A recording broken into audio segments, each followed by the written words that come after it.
Assalamualaikum my YouTube family. How are you? I hope you all will be fine. Welcome to my channel Improve Your English.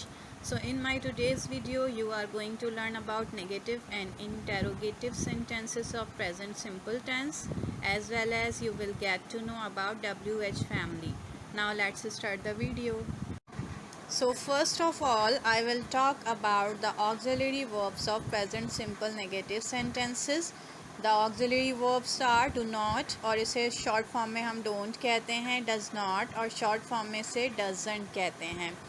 अच्छा, auxiliary verbs ऐसे verbs होते हैं जिन्हें हम tenses को form करने के लिए यूज़ करते हैं. जिन ऑक्सिलरी वर्ब्स की हम बात कर रहे हैं ये प्राइमरी ऑक्सिलरी वर्ब्स कहलाते हैं, और जो मॉडल ऑक्सिलरीज होते हैं उनके बारे में भी हम बहुत जल्द पढ़ेंगे.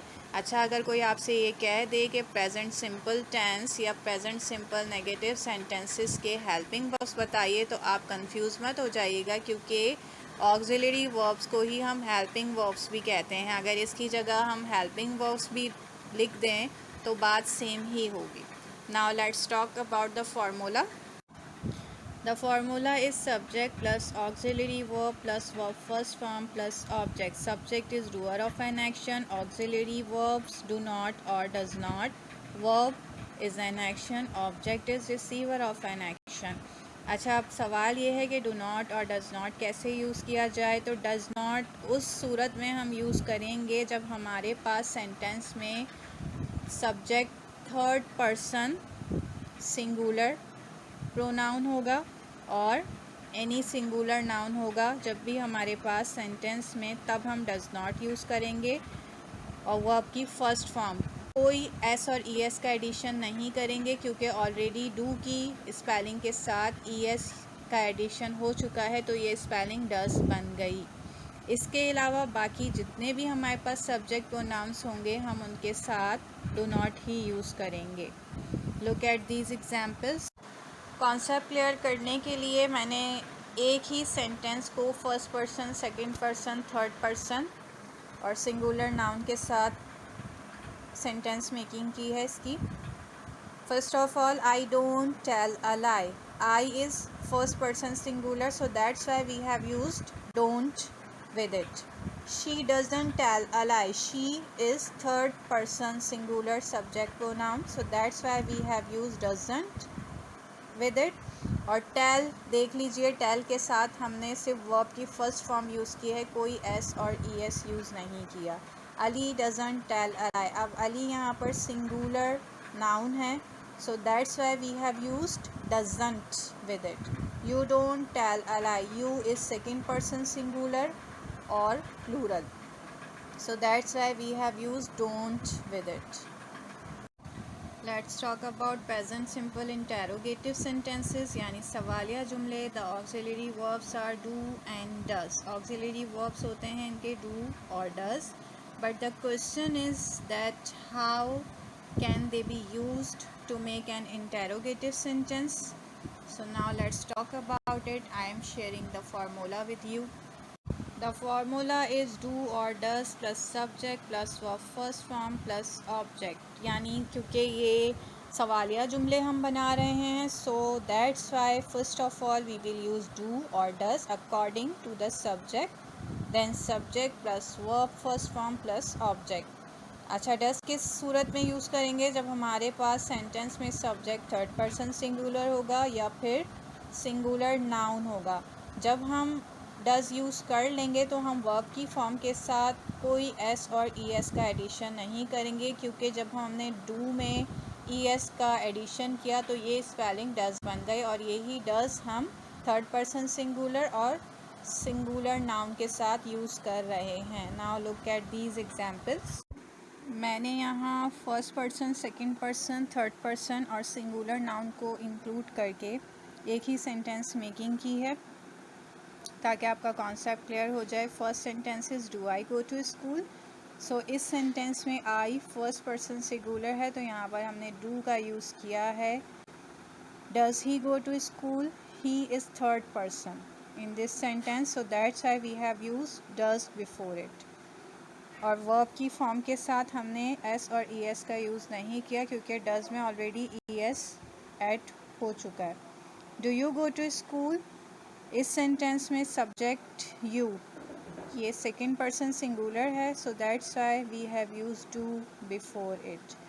Does Sobia go to school, अब यहाँ सोबिया सिंगुलर नाउन है, इसलिए हमने इससे पहले डज यूज़ किया है और वर्ब की फॉर्म के साथ एस और ई एस का एडिशन नहीं होगा, क्योंकि ऑलरेडी डू की स्पेलिंग में ई एस का एडिशन हुआ तो वो डज बन गई। Now we are going to talk about WH family. So guys, सबसे पहले ये जान लीजिए कि WH फैमिली होती क्या है। WH फैमिली वो वर्ड्स होते हैं जिनकी मदद से हम सवाल पूछते हैं। अब सवाल ये है कि इन्हें WH फैमिली ही क्यों कहा जाता है, तो इसका जवाब ये है जनाब कि इनके स्टार्ट में W या फिर H आता है, इसलिए इन्हें WH फैमिली कहा जाता है। कुछ मेन WH वर्ड्स मैंने आपके साथ शेयर किए हैं और इन्हें कब यूज़ किया जाता है वो भी मैंने मेंशन किया है। Look at here, what, information about something, यानी जब भी हमें किसी चीज़ के बारे में इंफॉर्मेशन चाहिए होती है हम व्हाट यूज़ करते हैं। जब हमें पर्सन के बारे में इंफॉर्मेशन चाहिए होती है हम हु यूज़ करते हैं। जब हमें टाइम के बारे में इंफॉर्मेशन चाहिए होती है हम व्हेन यूज़ करते हैं। जब हमें किसी बात का रीज़न चाहिए होता है हम वाई यूज़ करते हैं। जब हमें किसी की चॉइस पता करनी होती है हम विच यूज़ करते हैं। जब हमें प्लेस या पोजीशन के बारे में इन्फो चाहिए होता है हम वेयर यूज़ करते हैं। जब हमें कंडीशंस यानी स्टेट का पता करना होता है तब हम हाउ यूज़ करते हैं। जब हमें ओनरशिप के बारे में पता करना होता है सो हम हुज़ यूज़ करते हैं। अब आप सोच रहे होंगे कि कुछ देर पहले तो मैंने ये कहा था कि इंटेरोगेटिव सेंटेंसेस बनाने के लिए हम हेल्पिंग वर्ब का यूज़ करते हैं। सो आपकी कन्फ्यूजन को दूर करती हूँ। गाइस, जब भी हम सवाल पूछते हैं तो उनकी दो टाइप्स होती हैं। कौन कौन सी? Now let's talk about it. First type is close ended question, answer yes और नो, यानी कुछ क्वेश्चंस इस तरह के होते हैं जिनका जवाब यस और नो में दिया जाता है। Second type is open ended question, answer detail, यानी कुछ क्वेश्चंस इस तरह के होते हैं जिनका जवाब डिटेल में देना होता है। फॉर एग्ज़ाम्पल, अगर आपसे मैं ये कहूँ डू यू ईट, क्या तुम खाते हो, सो इसका जवाब यस और नो में देंगे आप। लेकिन अगर आपसे मैं ये कहूँ कि तुम क्या खाते हो, व्हाट डू यू ईट, तब इसका जवाब यस और नो में हो ही नहीं सकता, बल्कि आपको डिटेल में जवाब देना होगा। तो जब भी हम डिटेल जानने के लिए सवाल करते हैं तो वहाँ हम WH फैमिली का यूज़ करते हैं। Let's talk about its formula. The formula is WH words plus auxiliary verbs या helping verbs plus subject plus verb plus object. Object हो भी सकता है और नहीं भी हो सकता। हम ऑब्जेक्ट लेस सेंटेंसेस के बारे में ऑलरेडी पढ़ चुके हैं। सो अगर मैं आपके बारे में आपका इन्फो में जानना चाहती हूँ, आपकी जॉब के बारे में जानना चाहती हूँ, तो मैं आपसे पूछूँगी तुम क्या करते हो। अब क्योंकि मुझे डिटेल में आंसर देना होगा, अब आपको आपका इन्फो मुझे चाहिए, आपकी जॉब के बारे में जानना है, तो आप यस और नो में आंसर नहीं दे सकते। तो यहाँ पर हम WH वर्ड्स का यूज़ करेंगे और WH वर्ड्स में कौन सा वर्ड यहाँ आएगा, व्हाट।